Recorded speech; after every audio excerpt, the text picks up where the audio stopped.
Hi, and welcome to A Drummer's Guide to, the podcast answering your questions about what it takes to be a professional musician, aside from the skill of actually playing your instrument. My name is Emily Dolan Davis. I've been drumming since 1999, professionally since 2008, and helping others to do the same since 2018.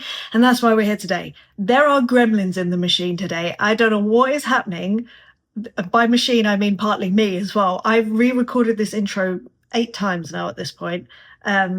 I never re-record intros. I just get on with it, and I don't know what's happening, but my brain, maybe, I can't believe that just having 2 weeks off means that I'm out of the practice of doing it that much, but maybe it is. I don't really know. Maybe I relaxed too much over Christmas and New Year. By the way, happy 2026 if you're listening in real time, and if not, happy day. So anyway, yeah, I don't know what's happening. And then my mouse was connected to a different computer, and I don't know, things are happening. So this might be a bit of a chaotic episode. So welcome to 2026. I hope your year is going well so far. I know that mine certainly is. I'm having a grand old time. I've got plans in place. I'm excited. It feels achievable. I don't feel like I'm overdoing it, which is often my or has been in the past my approach to the beginning of a new year. It's like, right, all the plans, and I have a problem of seeing all the plans all at once, all at the same time. I get overwhelmed, and then I just slowly break down and don't end up doing anything. That's not true. I do still force myself to do things, but force is kind of the operative word there. It hasn't been healthy in the past, should we say, a way of dealing with things and doing things and approaching things and executing things.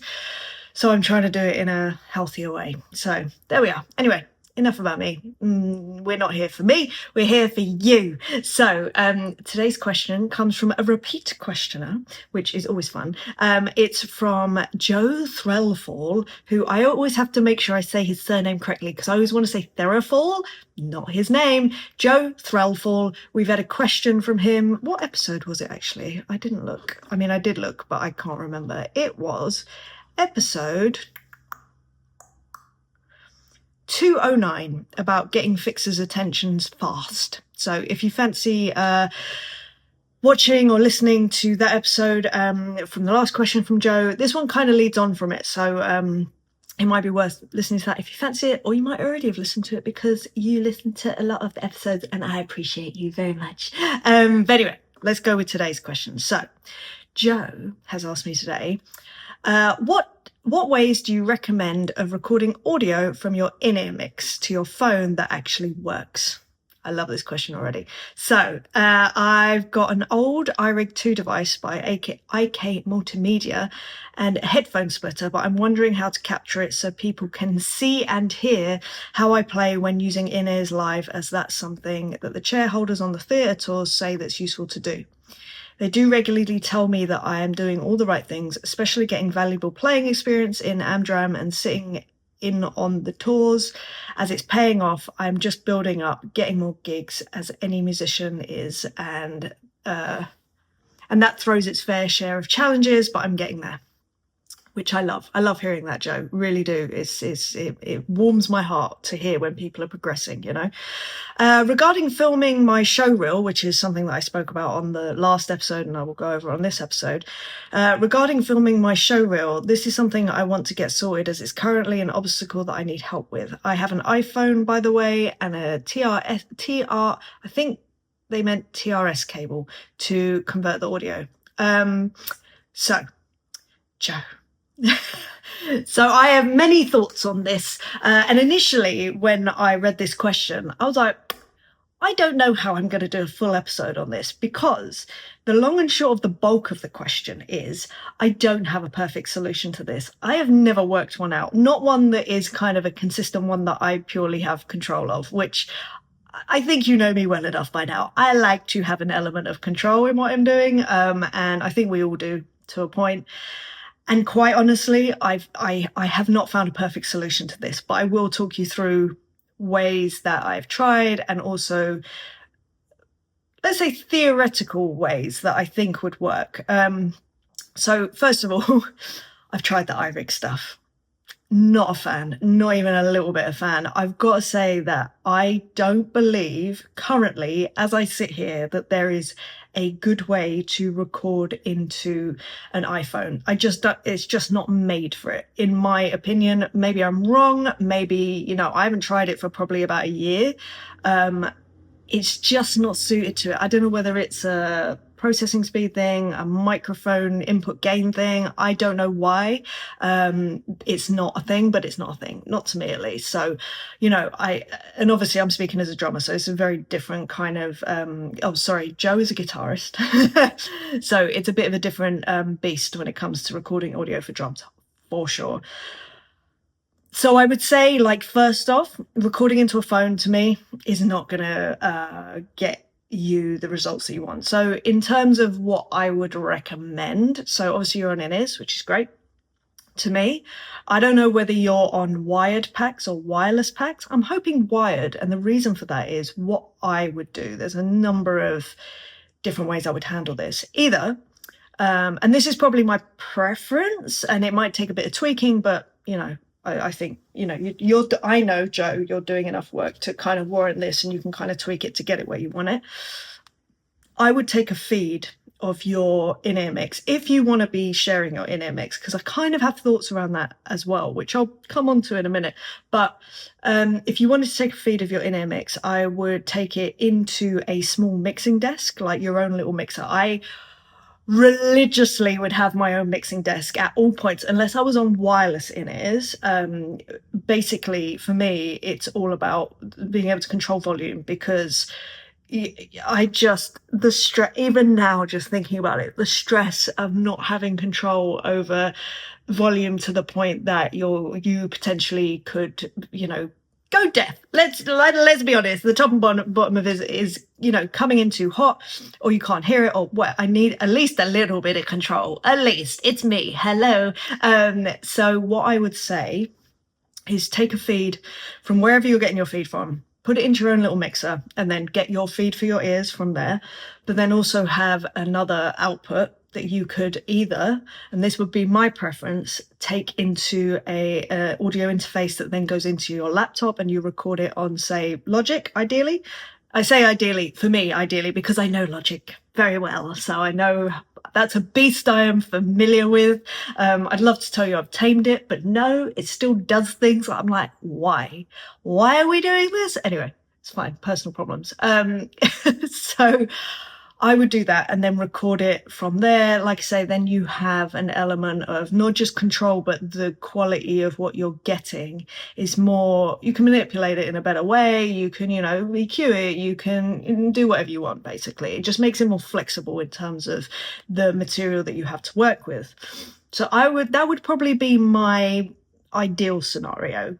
At least from this perspective of just relying on yourself.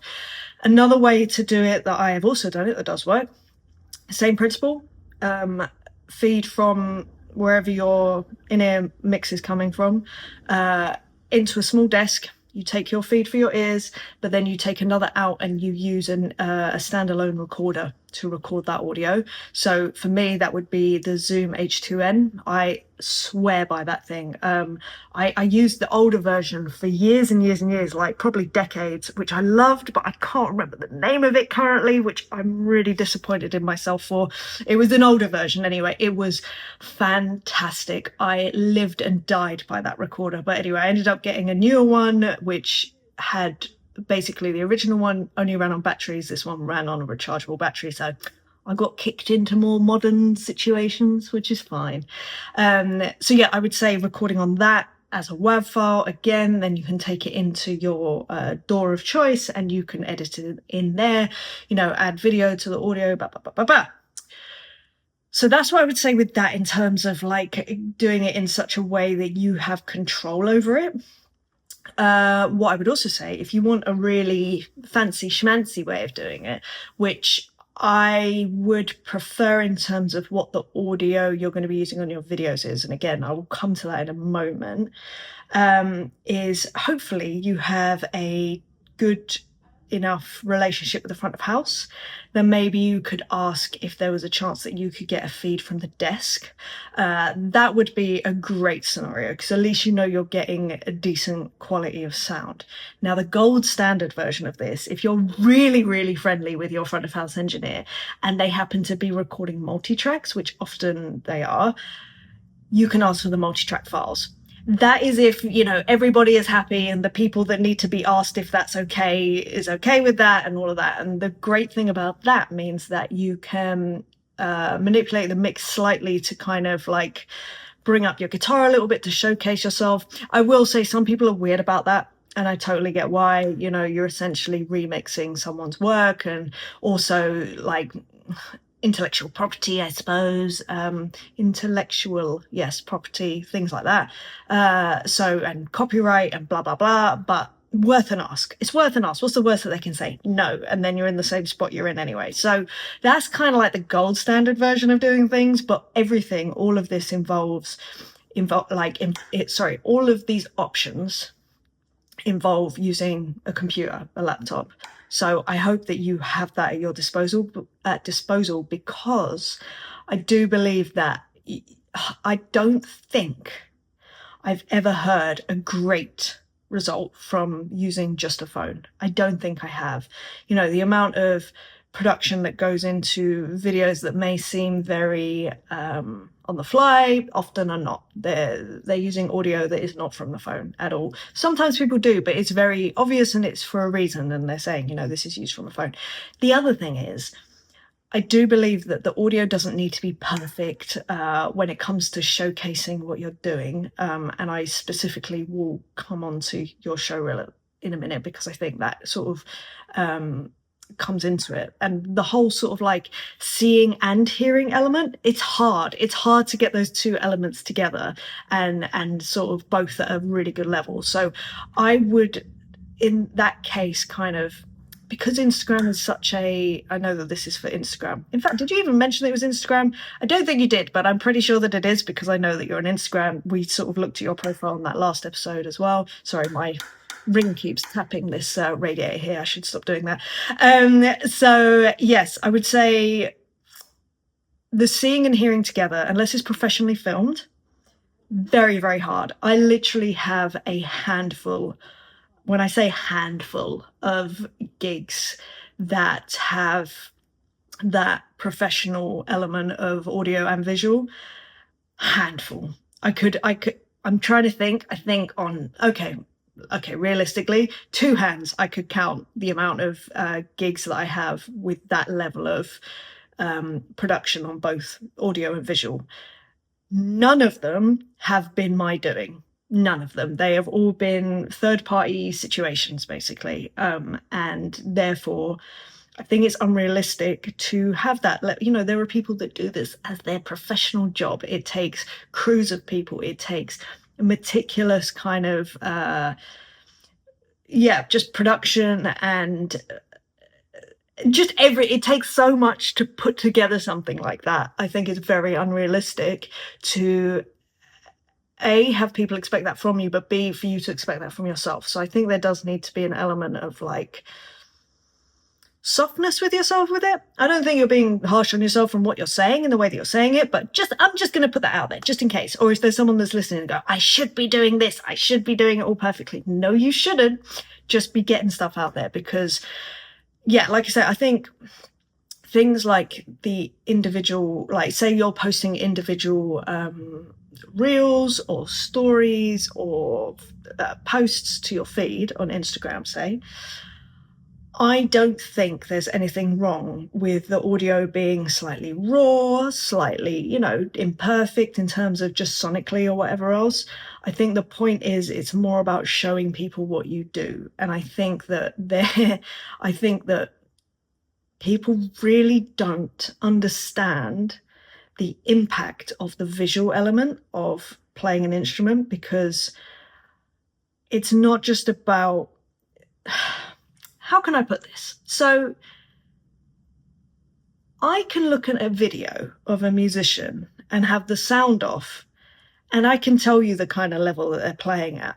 And it's never, like I say, I can have the sound off and I will know. And as soon as I switch on the sound, I'm never surprised. Never. Because along with professionalism, competency, all of that comes a visual element, and that comes in the realm of body language. You know, do they look relaxed? Do they look comfortable behind their instrument? Are they so competent that they're able to, you know, their face doesn't look strained or like they're concentrating intensely?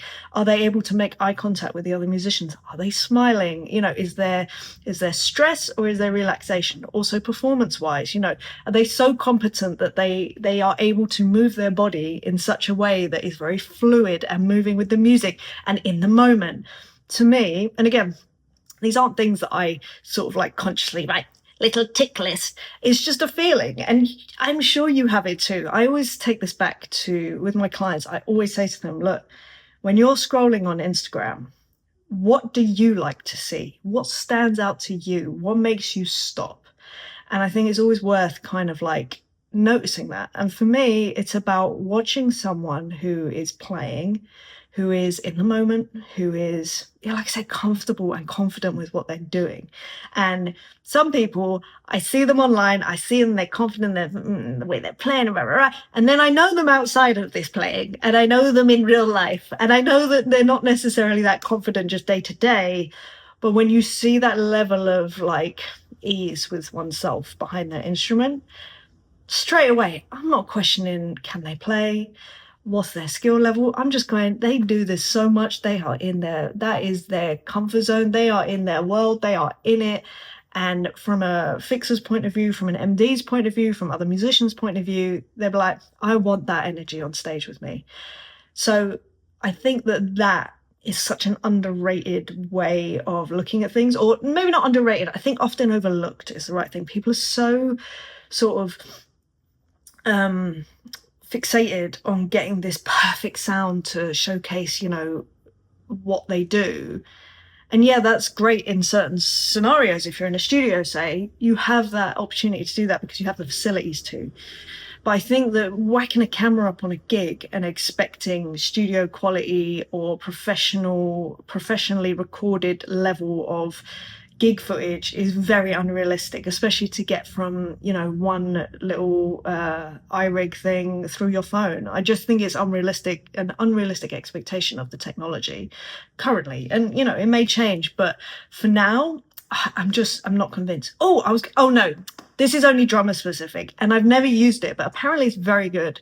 Is the Yamaha EAD, I think it's called, which is a unit that you put on your drums that is a good way for capturing drum sounds on to your phone, I believe. But I wouldn't do that. I would do it through a computer. I want as much control as possible because I'm a control freak. So with all that being said, I will also talk about the showreel side of things, because I think that, and I wonder, and I'm speculating heavily here, Joe, but I wonder if this fixation on getting this perfect sound is stopping you from getting your showreel done. And just to take all of that element out of it, I would say, like, I will stand by this. I don't think that any showreel, this is a broad statement, but I'm going to go with it.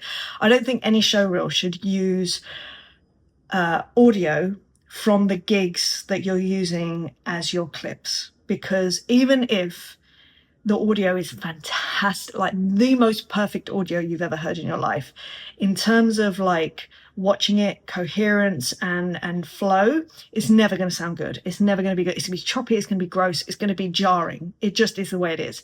If you happen to have a good piece of music that has been recorded, whether it has been from a gig or maybe you've recorded it personally in a studio or whatever else, use that one piece of audio and then cut up the different clips to that piece of audio. Because for me, the showreel, the only reason to have a showreel is to showcase how you play gigs, the volume of gigs that you're doing, the diversity of gigs that you're doing, just showing what you do. Because at a certain level, it's a given that you can play. And this brings me on to something else that I wanted to talk about. So you were saying about, showcasing that you play with in-ear monitors. I think, did you say about a click as well, or have I made that up?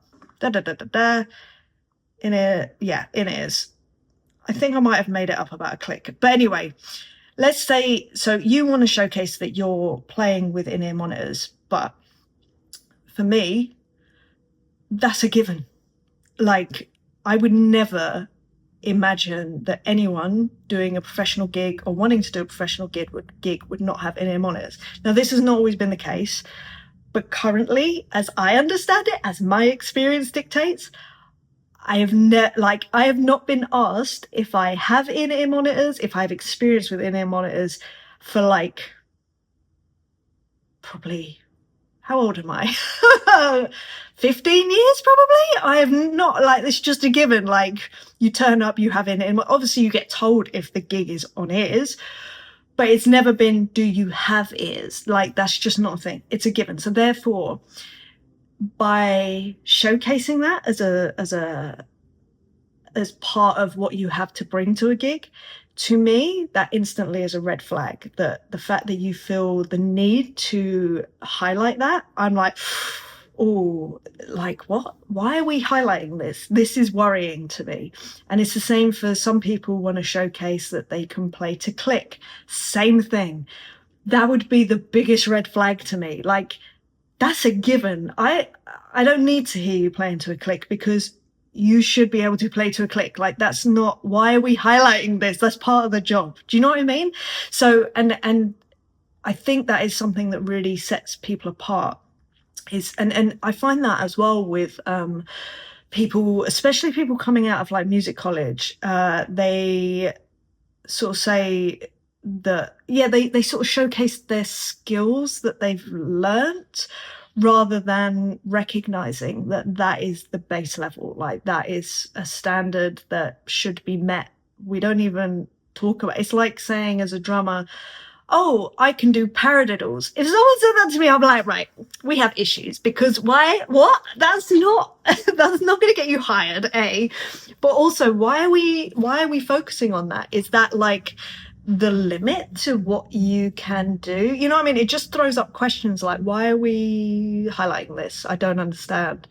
It should be a given. Like, it's not even a thing because you're a professional. Same with like reading.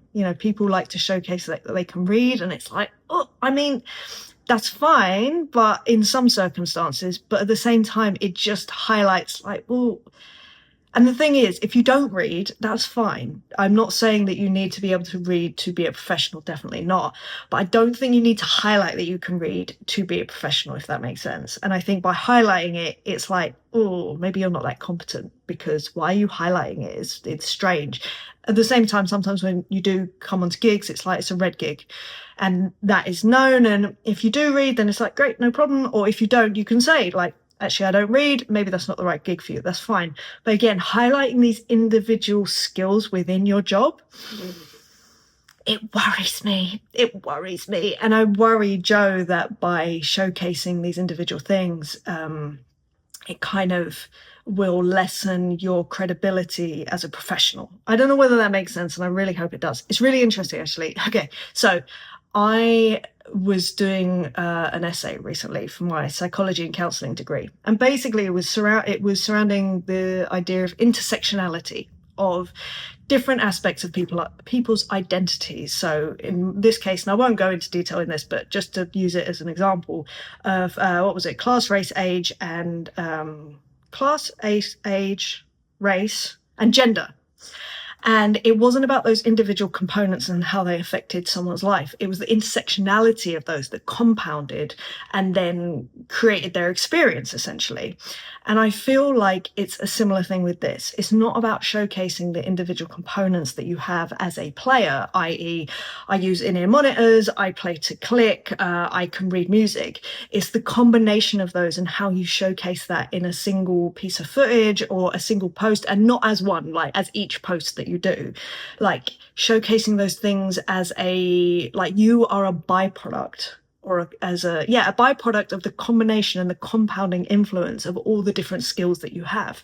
And that can be outside of music as well. Like, look at me, I am such a living example of that. Like, I started out learning the drums. Fine. I learned my paradiddles. I learned to read. Not very well at first. Got better later on.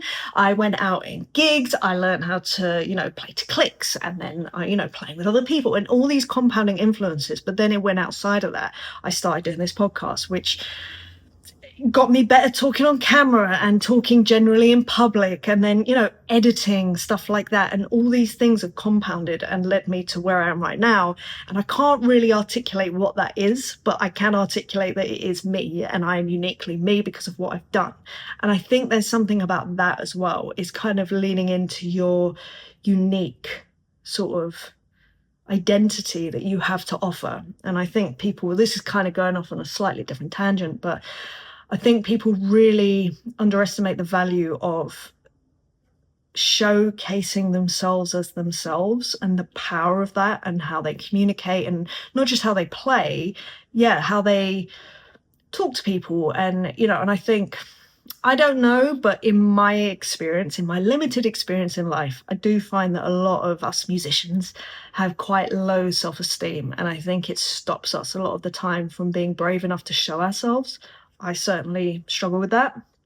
But when you start to, that's when really interesting things start happening, and you start connecting with people that are very like-minded, and, you speak a similar language of, just, there's lots of unsaid, unspoken things that you just connect on. And I don't know, it's an interesting space to be in. So I think having that bravery of showing the unique things that you have to offer on a gig is really, really powerful, quite honestly. And that goes so much further than being able to play to a click or playing with in-ears or anything like that. It's the compounding thing of you as a person. Joe, I'm talking to you and anyone else that's listening that this is kind of resonating with.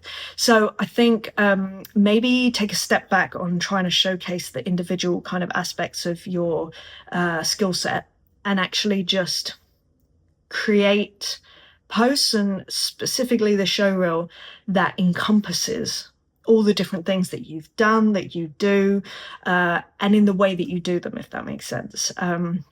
Again, I think it all comes with that kind of like being brave enough to showcase yourself as yourself. I think performance is a big part of that, because as soon as you start freeing yourself up with performance as well, you're able to show a bit more of your personality. You're allowed to be a little more relaxed. You can interact with other people on stage. I know, Joe, for you, you're doing pit gigs, so it's slightly different, but equally you can still show your vibe.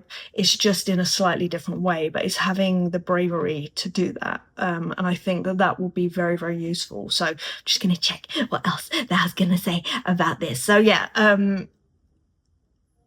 I think I've kind of said most of what I want to say in terms of the show reel.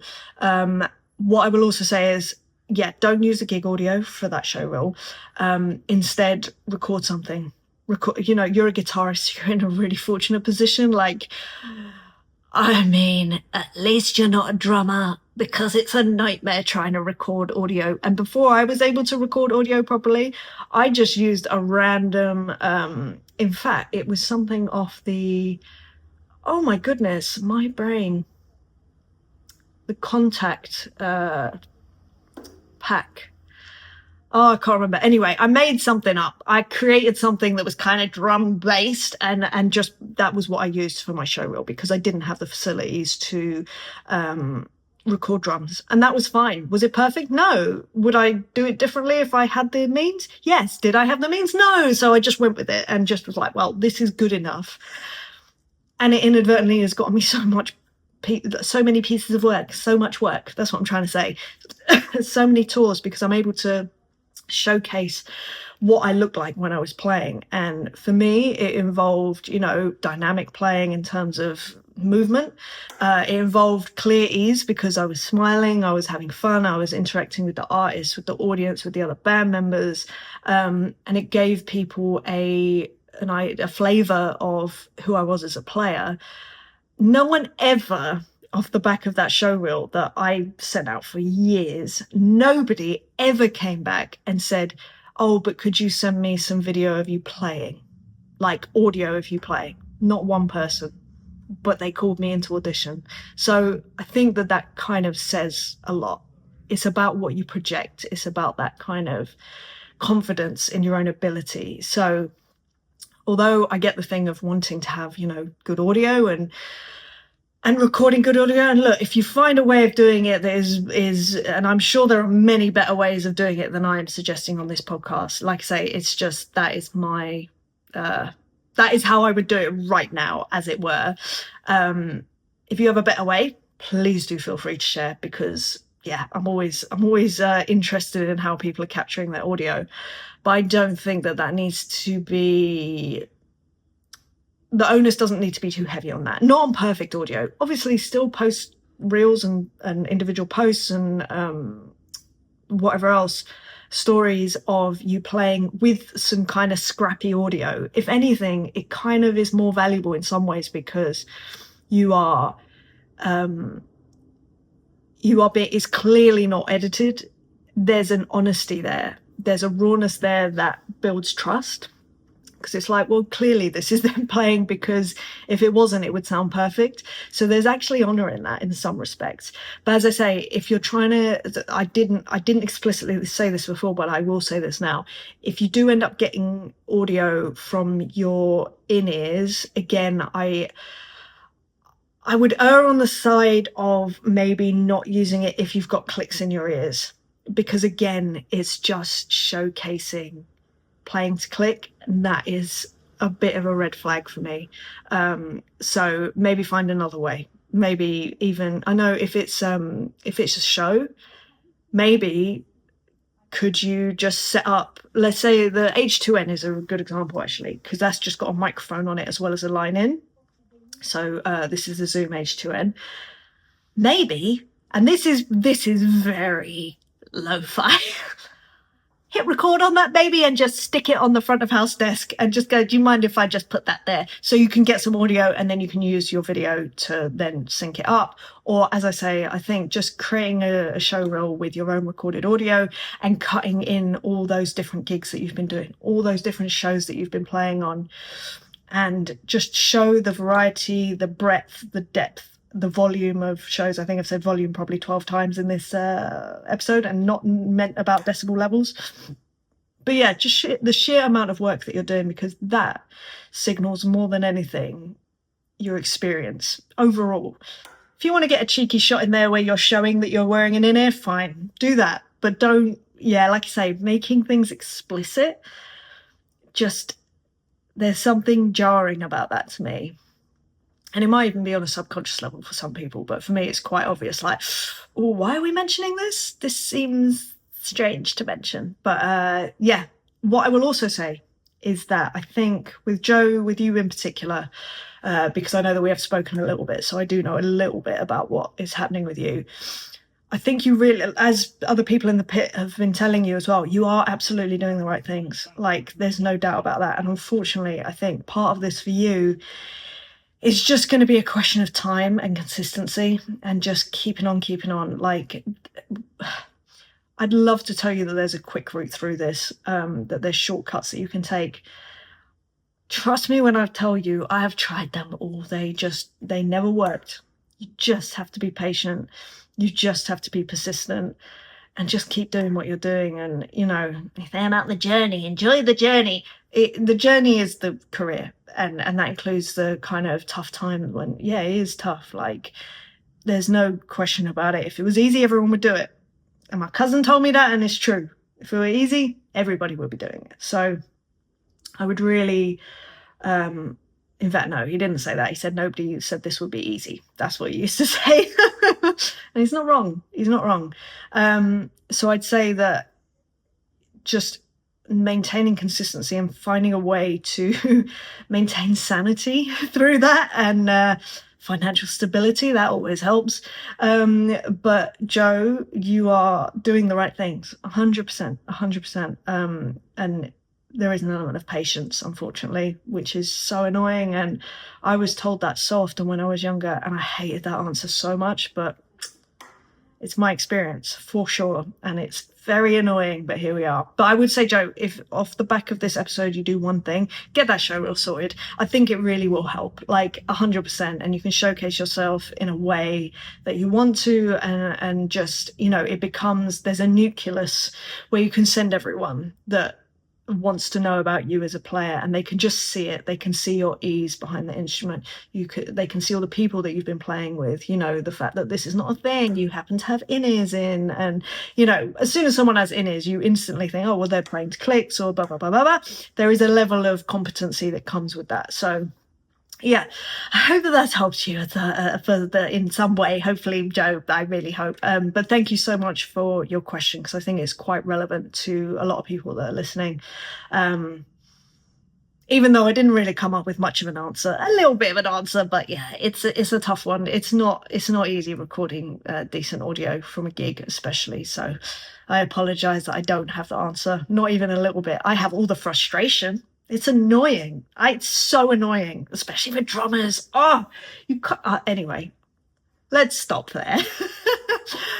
But anyway, if you have enjoyed this episode, please do feel free to like, share, and subscribe. And if you have your own question that you'd like to ask, just like Joe has, then you can go to emilydrums.com/AMA. You can ask anonymously if you like. You can ask me anything that's happening for you. The more specific, the better, because a lot of this stuff, you know, I can then link in my own professional experiences and expand upon them where I feel you could go with them, basically. So the more specific, the better for me. I need very specific questions. Otherwise, I find it very hard to create episodes that are of value. I just want this always to be of value. So go to emilydrums.com/AMA. And if you'd like to book in for a free 30-minute taster coaching session, which is just one-to-one, me and thee, you can book in at emilydrums.com with a view to doing more longer term coaching. Basically what the free 30-minute taster is. Oh goodness, there's my front door. Sorry about that. So free 30-minute coaching taster session. So what that looks like, it's 30 minutes, funnily enough. And we will just go through like what's going on for you right now, what you're up to, where you want to be. And I will tell you any ideas that I have that come to mind in that moment that could help you to where you want to be. Essentially, it's 30 minutes. It's no obligation. Towards the end of it, I will tell you about what it would look like to do more coaching going forward. But it doesn't mean that you have to carry on with any sessions. It will just be nice to have a chat, to be honest. And the amount of awesome people that I've met through these free 30-minute coaching taster sessions has just been phenomenal. So yeah, if that sounds like something that you want to do, really out of breath, then go to emilydrums.com. Anyway, I hope that you're keeping well. I hope that 2026 is treating you well so far. And I guess I will be seeing you next time for another episode. I'll speak to you soon. I think I might need to lie down. All right, I'll speak to you soon. Lots of love. Mwah. Bye.